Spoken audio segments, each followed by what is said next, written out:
오늘 우리에게 주시는 하나님의 말씀은 예레미야서 37장 1절에서 10절까지의 말씀입니다.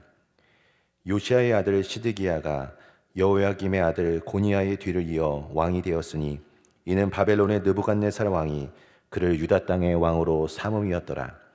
그와 그의 신하와 그의 땅 백성이 여호와께서 선지자 예레미야에게 하신 말씀을 듣지 아니하니라. 시드기야 왕이 셀레마의 아들 여우갈과 마아세야의 아들 제사장 스바냐를 선지자 예레미야에게 보내 청하되 너는 우리를 위하여 우리 하나님 여호와께 기도하라 하였으니 그때 예레미야가 갇히지 아니하였으므로 백성 가운데 출입하는 중이었더라. 바로의 군대가 애굽에서 나오매 예루살렘을 에워쌌던 갈대아인이 그 소문을 듣고 예루살렘에서 떠났더라. 여호와의 말씀이 선지자 예레미야에게 임하여 이르시되 이스라엘 하나님 여호와께서 이와 같이 말씀하시니라. 너희를 보내어 내게 구하게 한 유다의 왕에게 아뢰라. 너희를 도우려고 나왔던 바로의 군대는 자기 땅 애굽으로 돌아가겠고 갈대아인이 다시 와서 이 성을 쳐서 빼앗아 불사르리라. 여호와께서 이와 같이 말씀하시니라. 너희는 스스로 속여 말하기를 갈대아인이 반드시 우리를 떠나리라 하지 말라. 그들이 떠나지 아니하리라. 가령 너희가 너희를 치는 갈대아인의 온 군대를 쳐서 그 중에 부상자만 남긴다 할지라도 그들이 각기 장막에서 일어나 이 성을 불사르리라. 아멘. 하나님의 사랑이 우리 성도님들의 삶 가운데 충만하게 임하기를 간절히 소망합니다. 성경은 시드기야 왕에 대해 여호와 보시기에 악을 행한 자라고 소개합니다. 오늘 본문에서 시드기야 왕은 여우갈과 제사장 스바냐를 예레미야에게 보내 기도를 요청합니다. 이것은 그의 두 번째 기도 요청으로 그 시기는 바벨론 군대가 예루살렘을 포위한 후 얼마가 지난 시점으로 추정됩니다. 그렇다면 왜 시드기야 왕은 예레미야에게 기도를 요청하였을까요?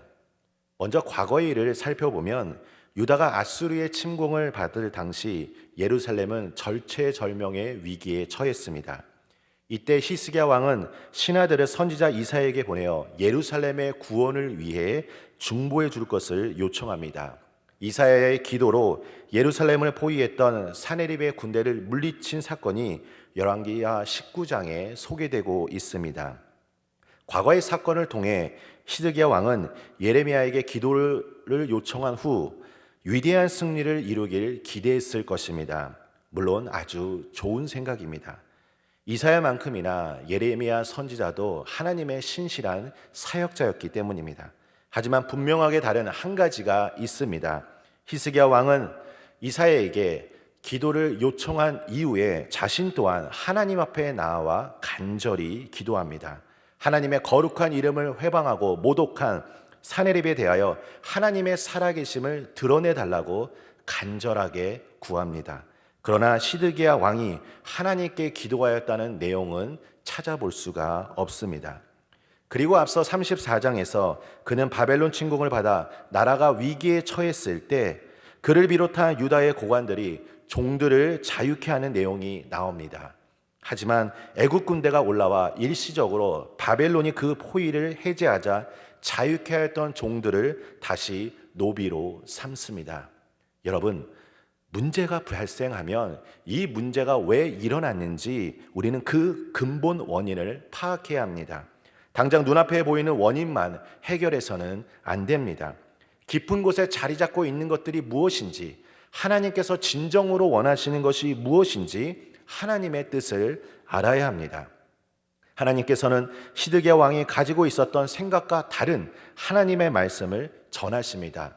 9절 말씀을 한번 보시길 바랍니다.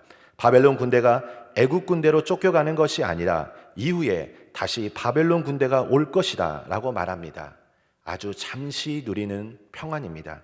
악인들도 자기의 생각대로 자기의 계획대로 일이 잘 되어 갈 수 있습니다. 하지만 하나님의 전체적인 시간 안에서 볼 때 결국 결말은 파멸로 귀결된다는 것입니다. 시편 73편에 아삽이라는 인물이 악인의 형통함을 보고 부러워하였을 때 17절 말씀에 그가 하나님의 성소에 들어갈 때 그들의 종말을 깨닫습니다. 그들이 어찌하여 그리 갑자기 황폐하게 되었는지, 놀랄 정도로 그들이 전멸하게 될 것을 알게 됩니다. 시편 92편의 저자 또한 7절 말씀에 악인들은 풀같이 자라고 악을 행하는 자들은 다 흥황할지라도 영원히 멸망한다 라고 말합니다. 사랑하는 여러분, 지금 이 순간도 계속해서 들려오는 하나님의 말씀에 우리의 삶이 주님께서 진정 원하시는 그 길로 들어서기를 원합니다. 이스라엘 백성들은 다른 민족들에 비해 하나님의 은혜를 구체적으로 경험하였습니다. 하지만 그들은 계속해서 반복적으로 하나님 앞에 범죄하였습니다. 요나의 이야기를 잘 아실 것입니다. 요나는 니느웨 백성들에게 가서 하나님의 심판의 메시지를 전하였고 그들은 그 메시지를 듣고 회개함으로 용서를 받았습니다. 열왕기하 1장에 아하시야 왕이 등장합니다. 하루는 그가 다락 난간에서 떨어져 다칩니다. 그런데 그가 하는 행동이 하나님을 찾는 게 아니라 에그론의 신 바알세불에게 갑니다. 그리고 사신을 보내어 자신이 살 건지 죽을 것인지를 물어보라고 합니다. 이에 엘리야가 너희가 하나님이 없어서 에그론의 신 바알세불에게 물으러 가느냐라고 말하고 아하시야 왕이 반드시 죽을 것이라고 말씀합니다. 또한 열왕기하 5장을 보면 나아만 장군이 등장합니다.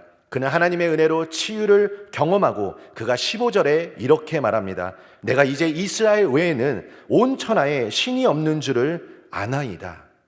이방인이었던 나아만은 하나님의 살아계심을 지금 선포하고 있는데 이스라엘 백성들은 하나님을 찾지 않습니다.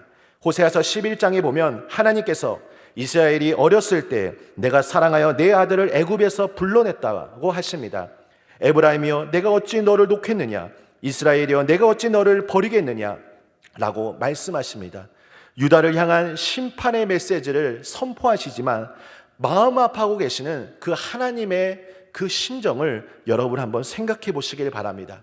하나님을 찾으면 긍휼을 베풀어 주시겠다고 말씀하셨는데 하나님을 바라보지 않고 다른 곳을 지금 바라보는 것입니다. 시드기야 왕은 유다의 마지막 왕입니다. 이스라엘 백성들이 사무엘에게 왕을 요구했을 때 사무엘은 기쁘지 않았습니다. 이 모습을 본 하나님께서 말씀하시기를 이는 그들이 너를 버림이 아니오 나를 버려 자기들의 왕이 되지 못하게 함이라.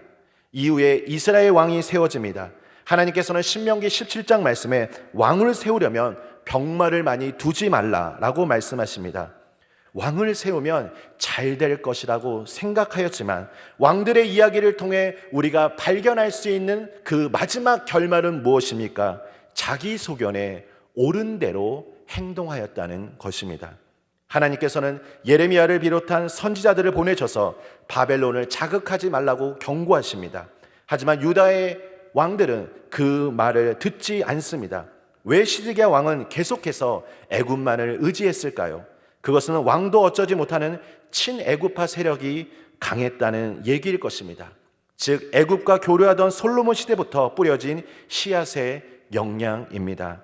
사랑하는 성도님들, 우리는 역사의 주관자이신 하나님의 말씀만을 보고 따라가야 할 것입니다. 매 순간 하나님의 뜻을 온전히 이루시는 우리 성도님들 되시길 예수님의 이름으로 소망합니다. 우리 이 시간 함께 기도하기를 원합니다. 먼저 이 시간 기도할 때 하나님께서 기뻐하시고 온전하신 뜻이 무엇인지를 알게 하여 주시옵소서. 하나님, 교회의 모든 사역마다 성령의 열매를 풍성하게 맺게 하시고 말씀 암송과 온라인 성경 공부를 통하여 우리의 신앙이 더 성장하고 성숙되어질 수 있도록 하여 주시옵소서. 온 국민과 방역 당국이 하나 되어 확산을 효과적으로 막게 하시고 치료와 백신 개발을 위해 노력하는 모든 사람들에게 건강과 능력과 지혜를 더하여 주시옵소서. 우리 시간 간절히 하나님 앞에 기도하며 나아가도록 하겠습니다. 하나님 아버지, 주님 감사드립니다. 아버지 하나님, 오늘 주신 말씀을 붙들고 주님께 나아갑니다. 하나님께서 기뻐하시고 온전하신 뜻이 무엇인지를 알길 간절히 소망합니다. 하늘로부터 임하는 그 은혜와 능력과 사랑을 가지고 우리가 하루하루 삶을 살아갈 때 주님의 말씀에 순종하며 하나님의 말씀을 따라 살아갈 수 있도록 주여 축복하여 주시옵소서.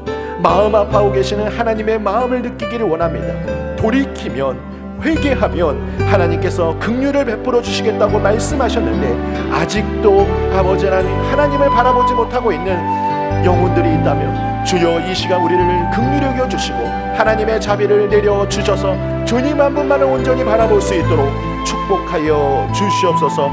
아버지 하나님, 교회의 모든 사역마다 성령의 열매가 풍성하게 맺어지게 하여 주시고, 우리가 매일마다 말씀을 암송할 때 이 말씀이 내 심장에, 내 가슴에 새겨지게 하여 주시고, 온라인 성경 공부를 통하여 우리 신앙이 다시 한번 성장하고 성숙되어질 수 있도록 주님 축복하여 주시옵소서. 아버지 하나님, 온 국민과 방역당국이 하나 되어 확산을 효과적으로 막게 하여 주시고, 코로나로 인해서 고통받고 있는 영혼들에게 하나님의 놀라운 치유의 은혜가 임하게 하여 주시고, 백신 개발을 위해 노력하는 모든 사람들에게 건강과 능력과 지혜를 더하여 주시옵소서. 하나님, 믿는 자들은 나라가 어려울 때 먼저 주님 앞에 부르짖고 기도로 나아갔습니다. 우리 크리스찬들이 한마음 한뜻이 되어 나라와 민족을 위해 기도할 때 하나님께서 원하시는 이 시대적 사명을 온전히 이룰 수 있도록 주여 축복하여 주시옵소서.